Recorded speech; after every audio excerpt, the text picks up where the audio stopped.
परिचर्या का मूलभूत सिद्धांत में आप सभी बच्चों का स्वागत है।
तो आज का अपना विषय रहेगा परिचारिका रोगी व उनके अभिभावकों के प्रति व्यवहार।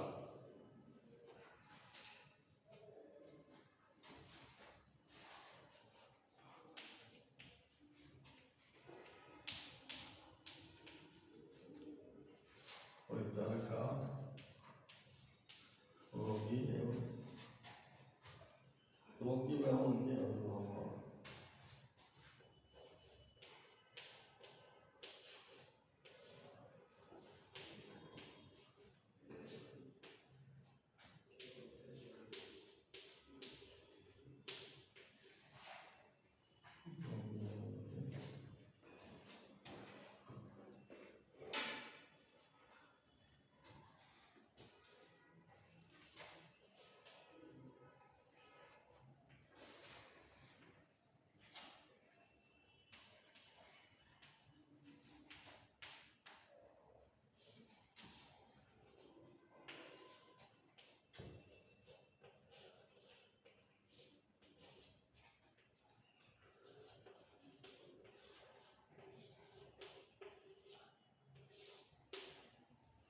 ठीक है, मतलब परिचारक किसको कहते हैं? बोलो, अब नया है परिचारक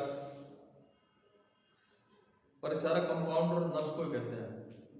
ठीक है, याद रखने की बात है, ये ध्यान में रखना। नर्स, कंपाउंडर, परिचारक एक ही चीज है। आप उसके बारे में पीछे तो पढ़ लिया है, वो आपको ध्यान नहीं है, उसमें देख लेना आप यूट्यूब पे। वो गए आ रहे हैं।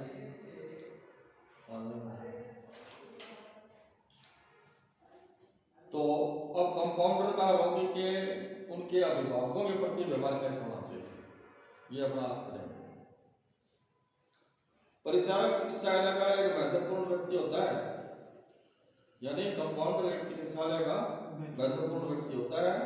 वह रोगी के निकट रह समय रहता है, इसलिए उसे उपस्थित भी कहते हैं।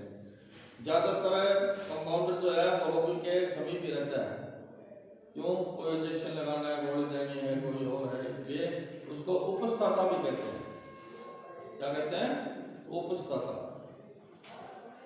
रोगी अपनी गुप्त बात को जो अपने परिजनों से शंका के कारण अभिव्यक्त नहीं कर पाता, उसे परिचारक से निष्पक्ष करता है। भाई कोई रोगी होता है, वो अपने घर वालों को नहीं बता पाता, कई बार ऐसी बीमारी होती है जो घर वालों को नहीं बताता है, लेकिन वो क्या करता है कि परिचारक को बता देता है, कंपाउंडर को बता देता है मेरी ये बीमारी है, क्योंकि उसे विश्वास रहता है कि मेरी पीड़ा समन एवं चिकित्सालय में अवश्य हो जाएगा। इसलिए परिचारक का व्यवहार व उत्तरदायित्व अन्य चिकित्सा कर्मियों की अपेक्षा अधिक हो जाता है। कंपाउंडर का क्या है कि ज्यादा प्रभाव ज्यादा रहता है वहां। परिचारक का रोगी व उनके अभिभावकों के प्रति निम्नलिखित व्यवहार कर्तव्य होने चाहिए। अब क्या कर्तव्य और व्यवहार होना चाहिए परिचारक का? परिचारक को मृदुभाषी होना चाहिए। वह अपने विनम्र व्यवहार से रोगी को शारीरिक व मानसिक रूप से स्वस्थ रखे। चिकित्सालय में प्रवेश करते समय रोगी से आदरसूचक शब्दों का प्रयोग कर उचित स्थान पर बैठाना चाहिए। उसको आदरसूचक, यानी रोगी को जो आता है उसको आदरसूचक मतलब सम्मान देना चाहिए, कहने का तात्पर्य ये नहीं है कि तो यार बैठ खड़े हो बैठो। तो इस तरह से क्या है, दुर्व्यवहार होता है ना, तो रोगी के मन में अविश्वास पैदा होता है, सोचेगा यार ये क्या हॉस्पिटल है, क्या इलाज करेंगे, ठीक है। तो उसको सही व्यवहार करना चाहिए। परिचारक का रोगी व परिजनों के प्रति आत्मीय संबंध होना चाहिए, जिससे प्रसन्न होकर रोगी शीघ्र ही स्वस्थ का अनुभव करे तथा रोग के संबंध में पूछे गए सभी प्रश्नों का उत्तर सहजता से पूर्वक देवे। क्योंकि कुछ तथ्य ऐसे होते हैं जिसका संबंध रोग से होता है, वे रोग विनिमय में महत्वपूर्ण भूमिका निभाते हैं। अतः परिचारक का तल्लीनतापूर्वक रोगी की बात को सुनना चाहिए, उसमें शीघ्रता, क्रोध, व्यंग्य, लज्जा प्रदर्शित नहीं करनी चाहिए। परिचारक को रोगी के पूर्व ध्यान लगा करके सुनना चाहिए कि ये क्या कह रहा है, अपने रोग के बारे में क्या कह रहा है, क्या पूछना चाहता है, बड़ी तल्लीनता से सुनना चाहिए, आनंद फानंद में नहीं डालना चाहिए।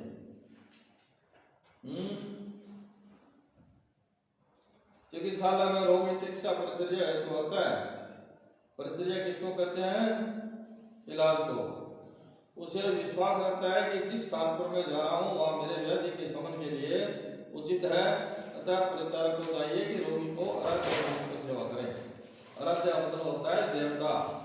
अब जैसे बढ़िया लोग वगैरह होते हैं तो ब्राह्मण को क्या मानते हैं? भगवान। तो इसलिए परिचारक को जो भी कोई रोगी आता है उसके प्रति सम्मान पूर्वक उसको मतलब व्यवहार करें और मतलब उसके इलाज बीमारी के बारे में पूछें। रोगी असहाय, दुर्बल, शारीरिक व मानसिक रूप से दुखी व्यक्ति होता है। वह एक स्थान से दूसरे स्थान पर जाने में असमर्थ होता है। परिचारक को चाहिए कि वह उसे सहारा देकर प्रेक्षण की शैया पर बैठाकर दैनिक कार्य के संपादन में सहायता करें। रोगी के साथ आए हुए परिजनों के साथ भी परिचारक का व्यवहार मृदु व आत्मीय होना चाहिए। उन्हें यह प्रतीत होना चाहिए कि चिकित्सालय में सभी के प्रति सम्मान व्यवहार किया जाता है।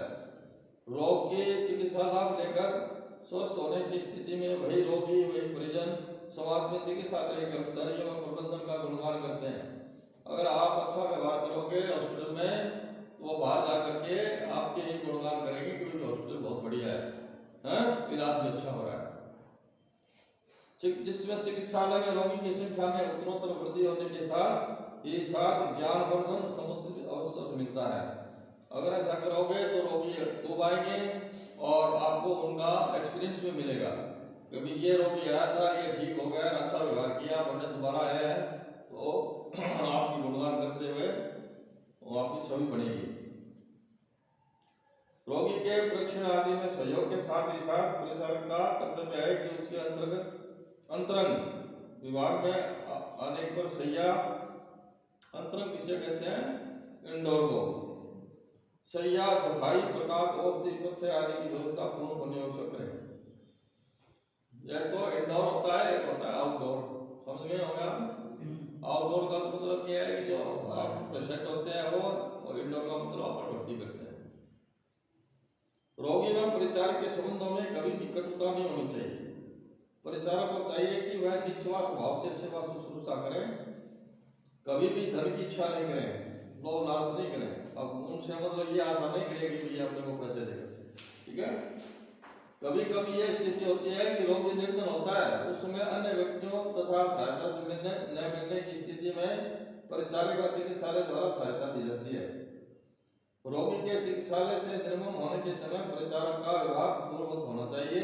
यदि कभी भविष्य में वह चिकित्सा लाभ हेतु उपस्थित होता है तो नम्रता व आत्मीयता पूर्वक अभिवादन करना चाहिए। परिचारक का चिकित्सा अधिकारी के प्रति कर्तव्य। आप परिचारक जो कंपाउंडर है वो चिकित्सा अधिकारी यानी डॉक्टर का उसके प्रति क्या कर्तव्य है वो। चिकित्सालय चिकित्सा के संबंधित व्यक्तियों का संगठन व परिवार होता है, जिसमें सभी के श्रेष्ठ कार्य कौशल व उचित व्यवहार के कारण ही कार्य का संपादन किया जाता है। किसी एक व्यक्ति पर कार्यभार अधिक नहीं पड़े, इस हेतु योग्यता के आधार पर कार्य का विभाजन किया जाता है, ठीक है। चिकित्सालय में चिकित्सा अधिकारी प्रमुख होता है, ठीक है।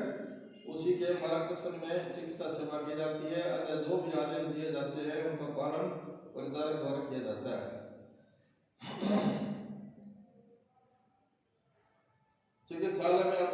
अधिकारी के प्रति परिचारक के निम्नलिखित व्यवहार होना चाहिए। कार्य में उपस्थित होकर चिकित्सक के सम्मुख आने पर परिचारक को उचित अभिवादन शब्दों का प्रयोग करना चाहिए तथा प्रणाम, नमस्कार, समय के अनुसार good morning, good afternoon, good night, शुभ रात्रि, सुप्रभात इस तरह का संबोधन करना चाहिए। किसी के सामने? डॉक्टर के सामने। ड्यूटी कक्ष में चिकित्सक के प्रवेश पर परिचारक को प्रसन्नतापूर्वक अभिवादन कर उसे अपनी कुर्सी पर बैठने के लिए आग्रह करना चाहिए। चिकित्सक द्वारा पूछे गए प्रश्नों का उत्तर हमेशा शांतिपूर्वक खड़े होकर देना चाहिए। माइक बंद हो गया सर। माइक बंद हो गया? चार्ज बंद हो तो करिए आप। चार्ज बंद हो। चार्ज बंद? माइक बंद हो गया। माइक बंद।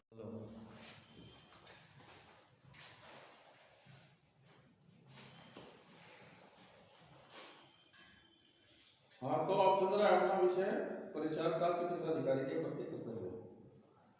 ठीक है।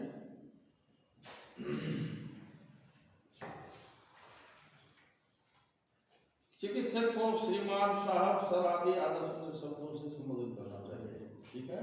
जब भी आप डॉक्टर के पास में जाओ तो उसको आपको क्या है कि सम्मान देने के लिए श्रीमान, साहब, सर आदि आदर्श क्योंकि सबसे पहले चिकित्सक ही होता है हॉस्पिटल में। चिकित्सक का सम्मान करना बहुत जरूरी है। चिकित्सक के अंतर्गत विभाग में राउंड करते समय अनावश्यक व्यक्तियों को वार्ड में नहीं जाना चाहिए। अब जैसे मान लो कोई डॉक्टर है वो वार्ड में मरीजों को देखने जा रहा है तो उसके ज्यादा भीड़ नहीं होनी चाहिए। अनावश्यक मतलब भीड़ नहीं होनी चाहिए। यदि दो चिकित्सक राउंड कर रहे हो तो वरिष्ठ परिचारक को वरिष्ठ चिकित्सक के साथ तथा कनिष्ठ परिचारक को कनिष्ठ चिकित्सक के साथ रहना चाहिए। समझे भाई? वरिष्ठ जो डॉक्टर होता है उसके पास में वरिष्ठ कंपाउंडर होना चाहिए, जो उससे छोटा है वो मतलब कनिष्ठ के साथ रहना चाहिए। चिकित्सक द्वारा दिए गए निर्देशों तथा चिकित्सा व्यवस्था के प्रति अनावश्यक शंका नहीं करनी चाहिए। भाई उसमें शक मत नहीं करना चाहिए कि डॉक्टर क्या दे रहा है क्या नहीं दे रहा है, यार इससे क्या होगा, इस तरह से शंका नहीं करनी चाहिए। चिकित्सक की अनुपस्थिति में अत्यधिक अवस्था आने पर यदि औषध परिवर्तन करना है या अन्य औषधि देनी है तो चिकित्सक परामर्श व अनुमति लेकर देना चाहिए। आपकी समझ में आ जाएगी कि इसके तो इससे फर्क नहीं पड़ रहा है तो अपने ये दूसरा इंजेक्शन लगा दें, तो वो डॉक्टर के बगैर कुछ भी नहीं करना चाहिए। उसको डॉक्टर को बताओ पहले कि भाई साहब ये इससे की बात है, उसको कोई फर्क नहीं पड़ रहा है तो अब बताओ क्या करें, तो अपने आप लिख के देगा ये कर लो। ठीक है। रोगी से चिकित्सक के गुणों का वर्णन करना चाहिए तथा चिकित्सालय गोपनीय व्यवस्था को किसी को भी नहीं बताना चाहिए। चिकित्सालय के अंदर कोई गोपनीय चीज हो ना वो किसी को बताना नहीं चाहिए। सामान्यतः परिचारक को रोगी का दैनिक प्रगति विवरण लेकर पीछे रहना चाहिए, परंतु वार्ड में आने जाने के समय आगे आकर दरवाजा खोलना चिकित्सक के प्रति सम्मान को प्रदर्शित करता है। परिचारक का सहकर्मी तथा अधीनस्थ कर्मचारियों के प्रति व्यवहार। मानव सेवा से बढ़कर इस सृष्टि में कोई पूजा नहीं है। चिकित्सालय के सभी कर्मचारी मानव सेवा या परिचर्या करते हैं, अतः सभी का अपना अलग अलग महत्व है, इसलिए सभी को उचित सम्मान देना चाहिए। परिचारक का नैतिक कर्तव्य है सहकर्मियों तथा अधीनस्थ कर्मचारियों के प्रति परिचारक का निम्नलिखित व्यवहार होना चाहिए।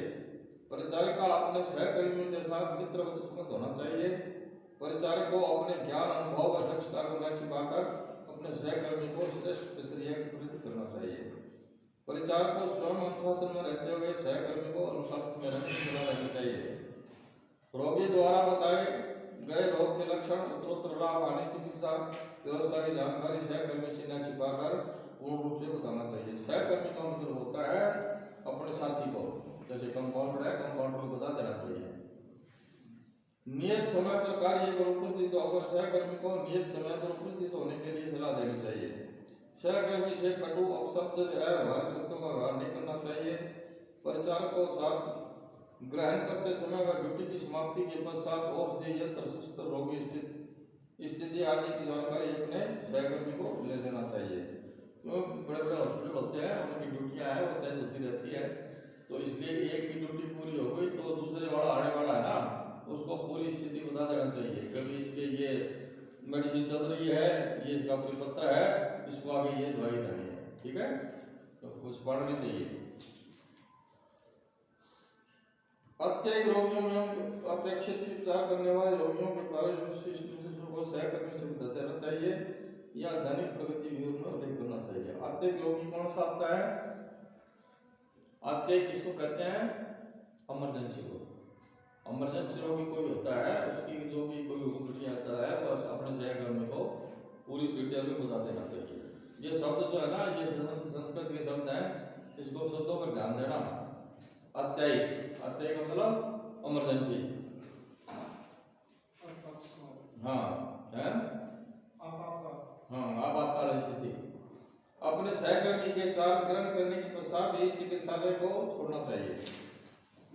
सहकर्मी में ईर्ष्या, द्वेष, क्रोध आदि नहीं करते हुए उसको उसके कार्य को संपादित करने में सहयोग देना चाहिए। परिचारक का अपने अधीनस्थ कर्मचारियों के प्रति सहयोगात्मक व्यवहार होना चाहिए। अधीनस्थ कर्मचारियों के सम्मान की रक्षा करते हुए श्रेष्ठ कार्य करने के लिए प्रेरित करना चाहिए। रोगी की सेवा निस्वार्थ भाव से करते हुए अधीनस्थ कर्मचारियों को मानव सेवा करने की सलाह देनी चाहिए। अधीनस्थ कर्मचारियों के किसी व्यक्ति या रोगी द्वारा दी गई वस्तु या धन को ग्रहण करने की सलाह नहीं देनी चाहिए। क्या समझे? अधीनस्थ कर्मचारियों को किसी व्यक्ति या रोगी द्वारा दी गई वस्तु या धन का ग्रहण न करके सलाह देनी चाहिए, कोई चीज नहीं लेनी चाहिए उसे। रोगी के घर जाने पर परिचारक के कर्तव्य क्या है?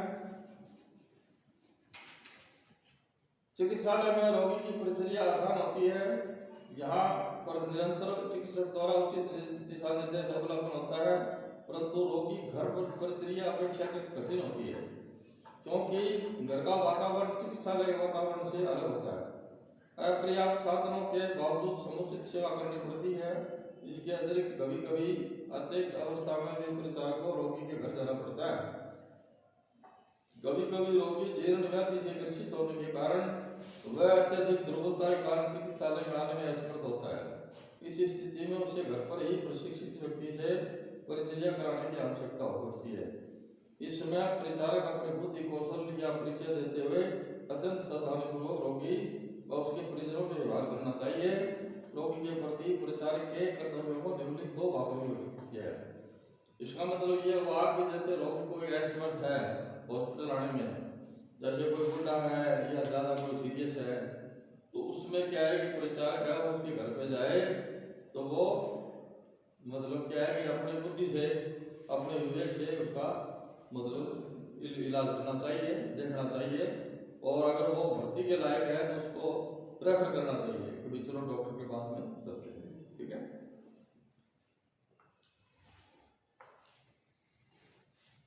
तो रोगी के घर जाने से पूर्व परिचारक की तैयारी क्या होनी चाहिए? रोगी के घर जाने के पश्चात परिचारक का कर्तव्य क्या है? रोगी के घर जाने के पूर्व तैयारी परिचारक को रोगी के घर जाने से पूर्व निम्नलिखित तैयारी करनी चाहिए। क्या करनी चाहिए?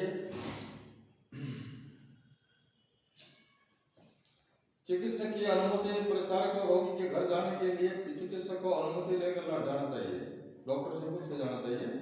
यदि ड्यूटी काल है तथा चिकित्सक उपस्थित है तो अनुमति के समय रोगी की अवस्था व रोग के संबंध में उचित परामर्श भी लेना चाहिए। यह अनुमति मौखिक या लिखित दोनों प्रकार से की जा सकती है। आप लिखवा के ले लो डॉक्टर से, नहीं तो मौखिक चले जाओ, परंतु लिखित अनुमति लेना अधिक न्याय संगत है। वे लिखित रूप में लेना जरूरी है। आजकल क्या है कि फ्रॉड ज्यादा हो रहा है, बोले मैंने तो कहा नहीं, वो चला गया, तो इसलिए डॉक्टर साहब से कहो कि डॉक्टर साहब आप लिख के दे दो, मैं उसके घर जा रहा हूँ। चिकित्सालय के गवर्नमेंट रजिस्टर में इंद्राज कर देना चाहिए। एक रजिस्टर होता है हॉस्पिटल के अंदर, तो उसके अंदर क्या है कि जैसे मान लो बाहर कोई रोगी को देखने के लिए जाना पड़ता है, उसके अंदर लिख कर जाना पड़ता है कि फलाने रोगी के घर पे उसको देखने के लिए या चिकित्सा के लिए जा रहा हूँ। ये गवर्नमेंट रजिस्टर बोलते हैं। निर्धारित वेशभूषा। रोगी के घर जाने पर परिचारक को नियत गणवेश में जाना चाहिए, जिससे यह स्पष्ट होता है कि आगंतुक व्यक्ति चिकित्सा कर्मी है। उसकी गणवेश स्वच्छ होनी चाहिए। स्वच्छ वस्त्र शरीर और मन प्रसन्न रहता है, सेवा भाव को प्रदर्शित करता है तथा परिचारक की समाज के प्रति उच्च सभी करता है। यानी कि गणवेश होनी बहुत जरूरी है। अभी आप भी गणवेश लगवा देंगे, ठीक है, आप जितने भी छात्र हैं उनका मतलब एक सफेद व्हाइट पैंट और व्हाइट शर्ट होती है। तो बाहर से जब सोच लेंगे लोग कि भी ये हाँ चिकित्सा कर्मी है और चिकित्सा पढ़ रहे हैं, ठीक है। उपयुक्त औषध एवं यंत्र शस्त्र को साथ में रखना। परिचारक क्या रोगी के घर जाने से पूर्व व्याधि से संबंधित औषधियों व यंत्र शस्त्रों से अपने प्रैक्टिस बैग में ध्यानपूर्वक रख लेना चाहिए। रोगी को दैनिक परीक्षण के लिए रक्त दाब मापी यंत्र बीपी इंस्ट्रूमेंट बोलते हैं ना, बीपी इंस्ट्रूमेंट किसको बोलते हैं? हाँ बीपी नापते हैं उसको बीपी इंस्ट्रूमेंट बोलते हैं। बीपी का मतलब होता है ब्लड प्रेशर इंस्ट्रूमेंट। और सीपीयूरोमीटर क्या किसको कहते हैं? तापमान मापी यंत्र, हाँ थर्मामीटर। स्टेथोस्कोप, सिरिंज, टॉर्च आवश्यकता अनुसार ईसीजी मशीन आदि का परीक्षण कर साथ में रखना चाहिए। ये मतलब जो है रोगी बाहर अगर किसी के घर जाता है तो ये चीजें साथ में ईसीजी मशीन आती है ना, हाँ ईसीजी। वो ईसीजी मशीन तो वो एक पर्ची से निकालते हैं पूरी लंबी, वो ईसीजी मशीन होती है, उसको बोलते हैं इलेक्ट्रिक कार्डियोग्राम। भी हार्ट से संबंधित कोई पेशेंट है तो वो पर्ची सी है उसके अंदर लाइन सी धारी धारी सी आती है तो वो ईसीजी बोलते हैं उसको।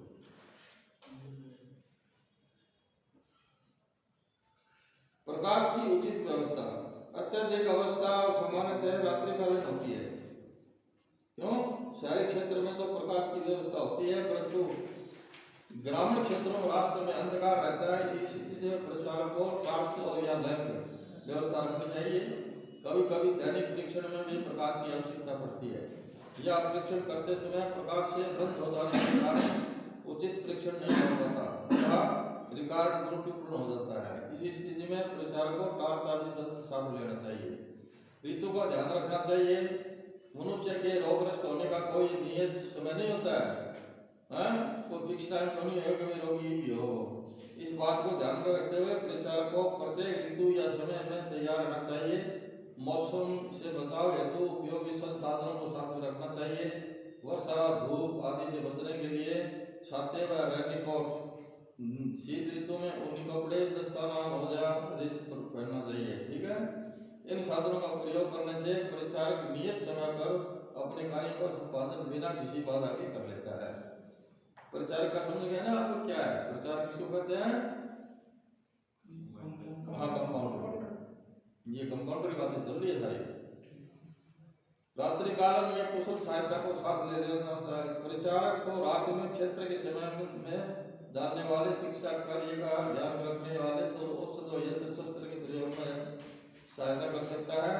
ऐसे कुशल सहायक को साथ ले लेना चाहिए। अनजान रास्ते में पथ का ज्ञान नहीं रखने वाले सहायक की सहायता से परिचारक निज स्थान पर जाकर वह प्रक्रिया कर अल्प समय में ही चिकित्सालय पुनः आ सकता है। रोगी के घर आने के पश्चात क्या कर्तव्य है, ठीक है। अब तो इतने बार तो वो हॉस्पिटल में आओ, अब घर पे आने पे क्या चिकित्सा क्या करना चाहिए? अभिवादन। रोगी के घर परिचारक के पहुंचने पर कुटुंब के व्यक्ति द्वारा यथोचित अभिवादन करने पर उसे शिष्टाचार को अभिवादन को स्वीकार करते हुए उत्तर देना चाहिए। शालीनता का व्यवहार करना चाहिए। परिचारक को स्वयं शालीनता का परिचय देते हुए रोगियों से शालीनता पूर्वक रोग का ज्ञान करना चाहिए। ड्यूटी के समय परिचारक को सौंदर्य प्रसाधन का प्रयोग न करते हुए शालीनता का परिचय दे, जैसे समाज में उसको प्रतिष्ठा बढ़े। भाषा व रीति रिवाज का ध्यान रखना चाहिए। परिचारक को क्षेत्रीय भाषा का ज्ञान होना चाहिए। भाई जैसे मान लो अपने को हिंदी आती है, अगले हिंदी नहीं आती है, वो मारवाड़ी बोलेगा तो आपको भी उसको मारवाड़ी में बोल के उसको समझाना चाहिए, जिससे वह रोगी और परिजनों द्वारा बताए गए रोग लक्षणों को समझ सके तथा उनके रोग विषय जानकारी अच्छी प्रकार से दे सके। इसके अतिरिक्त उस क्षेत्र के रीति रिवाज को ध्यान में रखते हुए बात करनी चाहिए। कभी भी रीति रिवाज के संबंध में उपवास नहीं करना चाहिए। पवित्रता। आचार्य ने वैद्य और परिचारक दोनों के गुणों में सूची को भी बताया है। अतः परिचारक को कायिक, वाचिक व मानसिक रूप से शुद्ध या पवित्र होना चाहिए। उच्च आचरण, श्रेष्ठ क्रियाकलाप आदि से परिचारक के विचारों में पवित्रता आती है। अपने मुख्य कार्य पर ध्यान आकर्षित करना। परिचारक रोगी के घर परिचर्या हेतु जाता है, वहां पर उसे मितभाषी माने कम बोलना चाहिए। अपना ध्यान रोगी के परिचर्या में केंद्रित रखना चाहिए। घर के आंतरिक प्रकरणों में हस्तक्षेप नहीं कर देने चाहिए।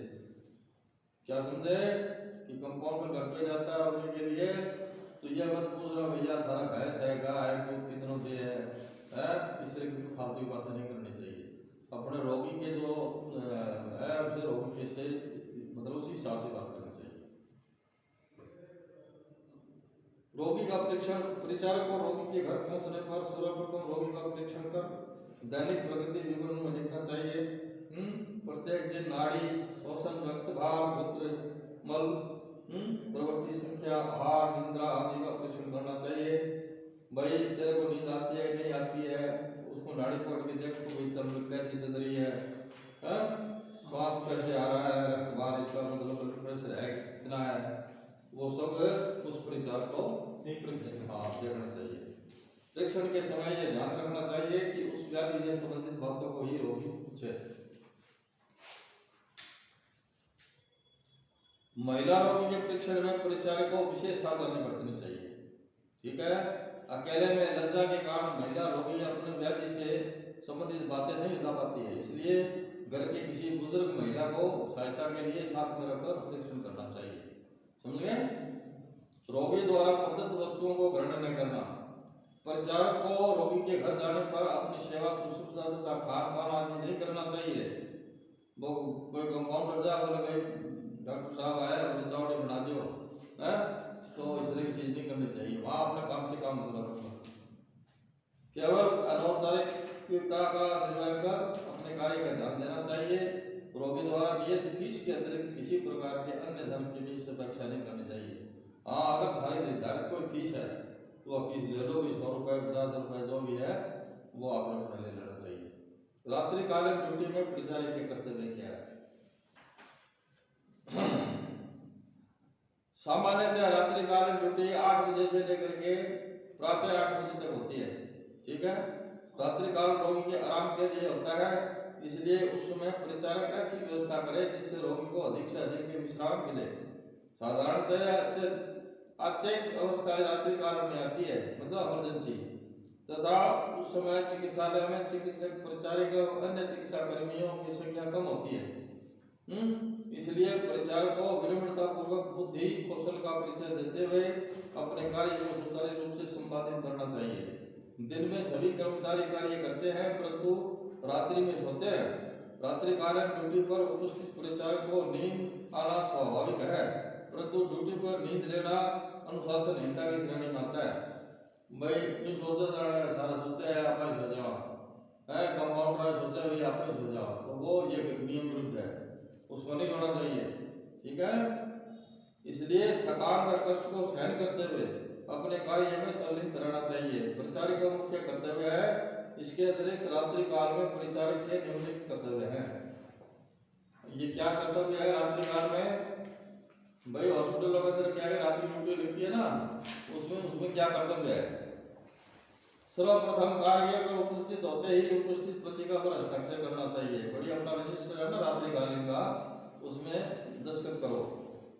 ड्यूटी पर कार्य कर रहे दूसरे परिचारक से प्रविष्टि रोगियों की स्थिति की जानकारी लेनी चाहिए। अपने से पहले वाला जो मतलब ड्यूटी पर लगा हुआ है उसे पूरा चार्ट ले लो और उसके फाइल ले लो। समस्त यंत्र उपकरण रजिस्टर औषधि को चार्ज में ले लेना चाहिए। उसको पूछना चाहिए कि क्या क्या चीजें तेरे पास में ये बता। ठीक है, औषधियों की मात्रा कम या नहीं होने पर तुरंत स्टोर से व्यवस्था करनी चाहिए। वहाँ दवाइयों की भी पूर्ण मात्रा होनी चाहिए। रात को अत्यागी अवस्था की औषधियों व निद्रालु औषधियाँ हमेशा औषध वितरण कक्ष में रखनी चाहिए।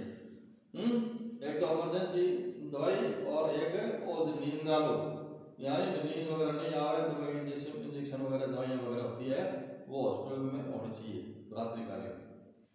रोगी को अत्यधिक आराम मिले हेतु गद्दे, कंबल, चादर आदि पूर्णतः व्यवस्था रहनी चाहिए। अत्याधिक इमरजेंसी अवस्था आने पर या रोगी के लक्षणों में वृद्धि होने पर चिकित्सक से परामर्श में औषध परिवर्तन करना चाहिए, उन्हें बुला लेना चाहिए। ठीक है, वार्ड में जाकर रोगी व्यवस्था पत्रक में नाड़ी, श्वसन, रक्तचाप मलमूत्र विसर्जन, औषध व्यवस्था आदि का अंकन करना चाहिए।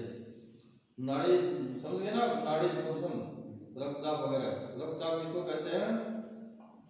बीपी को। दैनिक कार्य व संपादन के पश्चात खाली समय में दिन में काम आने वाले गाज की सुई पट्टी आदि को तैयार रखना चाहिए। यंत्र शस्त्रों को विषक्रमित कर अपने स्थान पर सुसज्जित कर देना चाहिए। प्रातःकाल ड्यूटी पर आने वाले परिचारक के पूर्व रोगी को प्रातःकालीन दिनचर्या यथा शौच, सुधीर, शौचक्रम, दंतमंजन आदि से निवृत्त कर उपहार देना चाहिए। प्रत्येक वार्ड शौचालय, मूत्रालय, विश्राम घर, ड्यूटी रूम आदि की सफाई का विद्युत जल व्यवस्था सुचारू रूप से संचालित करवाना चाहिए। मतलब उसके क्या है कि जो सफाई कर्मी है ना, उसको कह करके सफाई कर्मी को वो सफाई करवानी चाहिए। प्रातःकाल ड्यूटी पर आने वाले परिचारक के उपस्थिति को जाने पर ही उसे समस्त प्रकार का चारा देकर चिकित्सालय छोड़ना चाहिए। जो रात्रिकालीन ड्यूटी है ना, उस कंपाउंडर को पूरा सामान जो है, यंत्र शस्त्र जो है, सब पूर्ण चीजें संभाल करके ही जाना चाहिए, वैसे नहीं जाना चाहिए। तो आपका आज का ये चैप्टर पूरा हो गया है, ठीक है। ये नर्स कंपाउंडर के बारे में बताया गया पूरा। अब अपन कल से स्टार्ट करेंगे रोगी की प्रक्रिया। ये रोगी को